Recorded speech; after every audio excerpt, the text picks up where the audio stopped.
बच्चा लोग, तो कैसे हैं आप लोग। स्वागत है आपका अपने प्यारे से छोटे से क्यूट चैनल में सर जी क्लासेस इंग्लिश मीडियम। ओके, सो मैं आपको पढ़ाने वाला था चैप्टर नंबर 2 जिसका नाम है पॉलिनोमियल। मैं आपको पहले बता चुका हूं कि इस चैप्टर से ओटी आने मेरे लिए 1 नंबर की और 2-2 नंबर के मेरे पास आने वाले 2 क्वेश्चंस है ना, जो कि बहुत छोटे से और बहुत इजी आने वाले हैं। ठीक है ना, तो ये मेरा पार्ट नंबर वीडियो का 3rd है। आप इसमें ना 2 पार्ट और पहले से ना अपलोडेड है, आप देख सकते हो। ओके, सो ये हमारी है IMP series class 10th for math subject. Okay, तो चलिए करते हैं स्टार्ट। देखिए, तो ये 3rd क्वेश्चन है, बहुत इजी क्वेश्चन है और ये अक्सर आता है एग्जाम में ना। लिखा है फाइंड अ क्वाड्रेटिक पॉलिनोमियल। मैं आपको बता चुका हूं क्वाड्रेटिक पॉलिनोमियल क्या होता है, जिसपे हाईएस्ट पावर 2 होती है वेरिएबल पे, उस पॉलिनोमियल को हम बोलते हैं क्वाड्रेटिक पॉलिनोमियल। ठीक है ना, तो लिखा है find a quadratic polynomial each with the given numbers as the sum and product of its zeros are respectively. तो क्या है, जो नंबर, ये जो नंबर्स हमारे लिए गिवन है, जैसे कि 1/4 एंड -1 है, ये जो नंबर्स मेरे लिए गिवन है वो क्या है, the sum of zeros and the product of zeros. ये मेरे पास नंबर ऑफ जीरोस है, जो कि sum of zeros and product of zeros respectively. Word का मतलब है क्या होता है, इज्जत से इज्जत से, है ना। तो क्या है रिस्पेक्टिवली मतलब का वर्ड है कि sum of zeros and number of product of zeros. ये जो नंबर्स हैं, तो जो पहले लिखा होगा ना ये वाला, वो सम ऑफ जीरोस होगा, जो बाद में लिखा है एंड के बाद, तो वो प्रोडक्ट ऑफ जीरोस होगा। ओके, ठीक है, सो हम करते हैं स्टार्ट। तो करते हैं हम स्टार्ट सॉल्यूशन। ओके, सबसे पहले आप लिख लीजिए यहाँ पे गिवन आपके लिए क्या है। गिवन में यहाँ पे क्या है आपके पास, तो sum of zeros. Sum of zeros क्या होता है मेरे पास, alpha plus beta equals to क्या दिया है मेरे पास 1/4। इन्होंने बोला है ना क्या है 1/4। एंड प्रोडक्ट ऑफ जीरोस क्या है, तो प्रोडक्ट ऑफ जीरोस क्या होता है बेटा, अल्फा इंटू बीटा। कल मैंने आपको सिखाया था क्या होता है ना, होता है C/A। तो यहाँ पे गिवन में मेरे पास क्या है नंबर, उसके लिए -1। क्या है, -1। ओके, ठीक है, सो आपको यहाँ पे लेट करना पड़ेगा। उन्होंने क्या बोला, फाइंड द क्वाड्रेटिक पॉलिनोमियल। तो मैंने आपको बताया था ना फर्स्ट वीडियो में, क्वाड्रेटिक पॉलिनोमियल की जो जनरल फॉर्म है उसको आपको लेट कर लेना है। Let the quadratic polynomial V। Quadratic polynomial में क्या मान लेता हूं, मेरे पास ax² plus bx plus c, ये मेरे पास क्या है, क्वाड्रेटिक पॉलिनोमियल है। Okay, and the number of zeros are alpha and beta. Number of zeros मेरे पास क्या है, अल्फा एंड बीटा है। ओके, कोई प्रॉब्लम नहीं। तो मैंने क्या लिखा है, सम ऑफ जीरोस क्या, alpha plus beta equals to 1/4 and product of zeros alpha into beta equals to है -1। ये मेरे लिए नंबर्स में गिवन था। मैंने माना क्वाड्रेटिक पॉलिनोमियल क्या है मेरे पास, ax² plus bx plus c। ये मेरे पास क्या है, क्वाड्रेटिक पॉलिनोमियल है। मुझे बस यहाँ पे a, b और c की वैल्यू चाहिए, जिससे कि मेरी क्या बन जाएगी, क्वाड्रेटिक पॉलिनोमियल जो है वो मेरा फाइंड आउट हो जाएगा।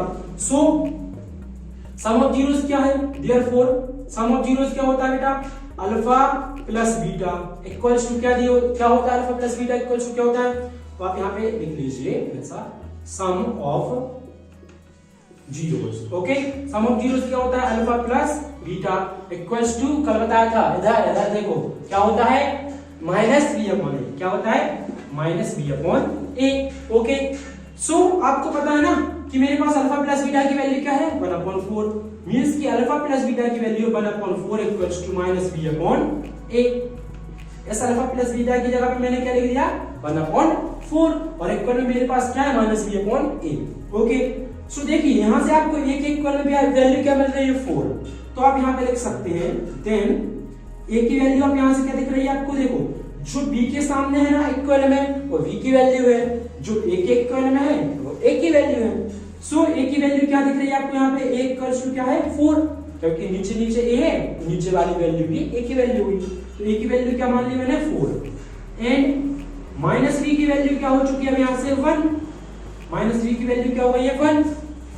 देन b की वैल्यू क्या हो जाएगी, तो b की वैल्यू क्या हो जाएगी, ये -1 है, जो माइनस है ना वो इस तरफ ट्रांसफर हो जाएगा, माइनस का मल्टीप्लाई कर दो, so minus into minus plus भी बन जाएगा, और माइनस का मल्टीप्लाई अगर 1 में करूंगा मैं तो माइनस का 1 आ जाएगा।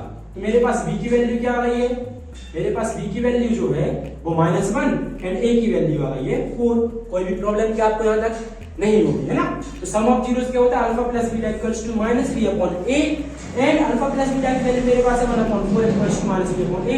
a की वैल्यू 4 होगा यानी b की वैल्यू हो जाएगी -1। ओके, एंड लिखा है यहाँ पे, एंड प्रोडक्ट ऑफ जीरोस क्या होता है, product of zeros, product of zeros क्या होता है बेटा, अल्फा इंटू बीटा। क्या होता है, प्रोडक्ट मतलब होता है multiply, so alpha into beta equals to क्या होता है, c/a। क्या होता है, c/a। ओके, कोई भी प्रॉब्लम है क्या, नहीं होनी चाहिए, है ना, क्या है c/a। तो अल्फा इंटू बीटा की वैल्यू मेरे पास क्या है, यहाँ पे देखिए, product of zeros alpha into beta की वैल्यू -1, मतलब कि -1 इक्वल्स टू क्या है मेरे पास, c/a। जब a की वैल्यू क्या है, 4 है, तो आप क्या लिख देंगे कि सिंस a इक्वल्स टू क्या है 4, देन तब क्या हो जाएगा, अगर a की वैल्यू 4 है तो क्या हो जाएगा, यहाँ पे करवा दूं मैं, जब a की वैल्यू क्या हो जाएगी 4, तब यहाँ पे देखिए c/a है, मतलब -1 इक्वल्स टू c/a लिखा है, सो c a की वैल्यू क्या है मेरे पास 4 आ गई, देन जो c के डिवाइड में है तो इक्वली को उस तरफ अपन जब ट्रांसपोज करते तो मैंने क्या बताया था, जो प्लस है वो माइनस हो जाएगा, जो माइनस है वो प्लस हो जाएगा, जो इनटू में है वो डिवाइड में पहुंच जाएगा, और जो डिवाइड में है वो कहां पहुंचेगा, यस यू आर करेक्ट, कहां पे पहुंचेगा वो, इनटू में। सो जो डिवाइड में है वो कहां पे जाएगा, इनटू में, तो c की वैल्यू -1 में मल्टीप्लाई करेंगे क्या जाएगी, -4। तो मेरे पास देखिए c की वैल्यू क्या आ चुकी है, -4, तो a की वैल्यू 4, b की वैल्यू -1 एंड c की वैल्यू भाई 4। ओके, तो आपके लिए बस a, b और c की वैल्यू ही निकालनी थी, बस पुट कर दीजिए, है ना। तो देयरफॉर ऑन पुटिंग वैल्यूज को पुट कर दीजिए, ठीक है, on putting values a, b और c की वैल्यू पुट कर दीजिए, then quadratic polynomial, then quadratic polynomial क्या हो जाएगा, a। सो मैंने a की वैल्यू क्या निकली थी, यहाँ पे 4 निकली है ना, a की वैल्यू 4, तो 4 ये क्या है मेरे पास, x², तो 4x²। ओके, b की वैल्यू मेरे पास क्या आई है, -1, तो b जहां पे लिखा है वहां पे क्या जाएगा, -1, किसके इनटू में है b, x के इनटू में, तो -1 इंटू x आ जाएगा। ओके, और c की वैल्यू मेरे पास क्या निकल जाएगी, -4, तो जहां पे c है वहां पे मेरा क्या जाएगा, ये -4। इसको सॉल्व कर सकते हैं आप, और है ना, सो क्या हो जाएगा 4x², -1 का मल्टीप्लाई x में करेंगे तो क्या जाएगा -x, और ये -4 का -4। बस आपका यही क्या है, यही है आपका फाइनल आंसर, जो कि क्या है, क्वाड्रेटिक पॉलिनोमियल है। ओके, ये आपका होता है आंसर। तो ये आपका एक तरीका है, छोटा सा क्वेश्चन है, और अक्सर ये एग्जाम में आता है, और ये आपके लिए प्रैक्टिस के लिए है ना। कुछ क्वेश्चंस -√2 1/3 है, 0 एंड √5 है, 1 एंड 1 है, -1/4 एंड 1/4 है, 4 एंड 1 है, -3 एंड 2 है। सो ये आपके सम ऑफ जीरोस और प्रोडक्ट ऑफ जीरोस है। आप इसको इसी सेम तरीके से बहुत ही आसान तरीके से कर सकते हैं। ओके, और बाकी एक बार मैं आपको जल्दी से समझा देता हूं, एक बार फिर समझ लें। तो ये मेरे पास नंबर ऑफ जीरोस थे, जो कि sum of zeros and product of zeros है। सो मैंने क्या माना, सम ऑफ जीरोस क्या होता है, alpha into beta equals to 1/4, product of zeros होता है alpha into beta equals to -1। Okay, so मैंने माना let the quadratic polynomial be ax² + bx + c। ये मेरे क्वाड्रेटिक पॉलिनोमियल की क्या होती है, जनरल फॉर्म है। And the number of zeros are alpha and beta. The number of zeros मेरे पास क्या है, अल्फा एंड बीटा है। ओके, सम ऑफ जीरोस क्या होता है, alpha plus beta equals to -3/a।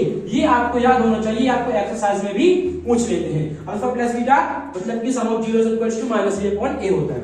तब मैंने वैल्यू पुट करी, -3/a equals to 1/4, alpha plus beta की वैल्यू यहां से, तो a की वैल्यू 4 आ गई एंड b की वैल्यू -1 आ गई। ओके, फिर मैंने लिखा प्रोडक्ट ऑफ जीरोस क्या होता है, alpha into beta equals to c/a।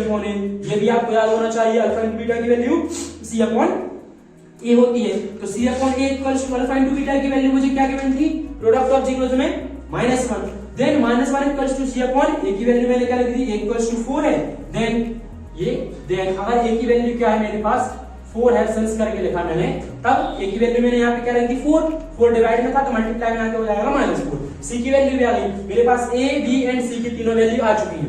तब मैंने क्वाड्रेटिक पॉलिनोमियल क्या माना था मेरे पास, ax² + bx + c, तो ए की जगह पे मैंने 4 रखा, कौन सा, ये वाला है ना, तो ये 4, तो 4x² होगा क्योंकि a x² के इनटू में था, प्लस bx x के इनटू में भी, b की वैल्यू क्या है -1, तो -1 का मल्टीप्लाई मैंने x में किया तो -x, प्लस c की वैल्यू मेरे पास क्या है -4, सो ये आ जाएगा -4। ओके, आपको समझ में आया क्या, मगज में आया क्या? और अगर आपको नहीं आया है तो आप एक बार मुझसे कमेंट में पूछ सकते हैं, मैं एक बार और आपके लिए अच्छे और इजी वे में ला सकता हूँ वीडियो। ओके, और मेरा मानना यह है कि समझ में तो आई है होगा। ओके, सो प्रैक्टिस और करिए।